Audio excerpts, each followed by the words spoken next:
សំឡងមកញ៉ែញ៉ងមើលពីចំងាយអូនហើយល្អណាស់កាយក៏តែមេម៉ាយកូនមួយតែរូបអូននាងមេម៉ាយក្តៅស្រួយ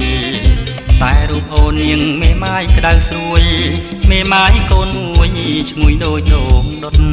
មេម៉ាយកូនមួយឈ្ងុយដូចដូងដុតក៏បាយមេម៉ាយបងអាយក៏ស្រីបងអាយតួងអ្វីចង្រៃអីនឹងកូនមួយបានរូបខ្ញុំនាងសំបងកុំព្រួយបានរូបខ្ញុំនាងសំបងកុំព្រួយមេម៉ាយកូនមួយដឹងចេញថ្នមចិត្តមេម៉ាយកូនមួយដឹងចេះថ្នមចិត្តកាច់ជើងត្រមអូនហើយប្រមុំជើងអងអូនហើយខ្លាចតែខំក្រែងកូនអូនមកតួនស្នេហ៍រូបអូនបងចេះតែវិច្រាបជន់ស្នេហ៍រូបអូនបងចេះតែវិច្រាបជន់កូនអូនមកតួនឲ្យបងឆ្លើយយ៉ាងណាកូនអូនមកតួនឲ្យបងឆ្លើយយ៉ាងណាបងងាយបងសំបងកុំព្រួយបងងាយកូនមួយសំបងកុំព្រួយឡើយណាចាំអូនឲ្យហើយបងថាប៉ា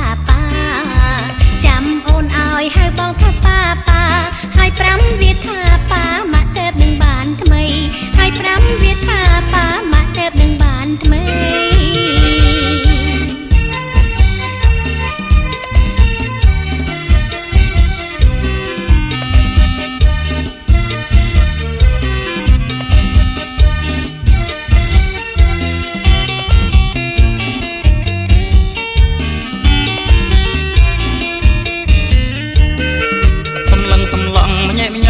ពីចំងាយអូនហើយល្អណាស់កាយចុះតែមេម៉ាយកូនមួ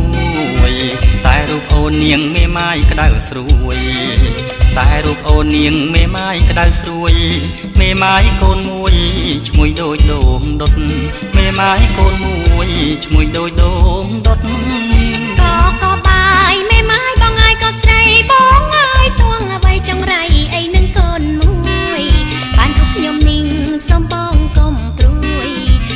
ខ្ញុំនាងសំបងកុំព្រួយមេម៉ាយកូនមួយដឹងចេញថ្នមចិត្តមេម៉ាយកូនមួយដឹងចេះថ្នមចិត្តកាច់ជើងត្រមអូនហើយប្រមុំជើងអងអូនហើយខ្លាចតែខំក្រែងកូនអូនមកតួនស្នេហ៍រូបអូនបងចេះតែវិច្រាបជន់ស្នេហ៍រូបអូនបងចេះតែវិច្រាបជន់កូនអូនមកតួនឲ្យបងឆ្លើយយ៉ាងណាកូនអូនមកតួនឲ្យបងឆ្លើយយ៉ាងណា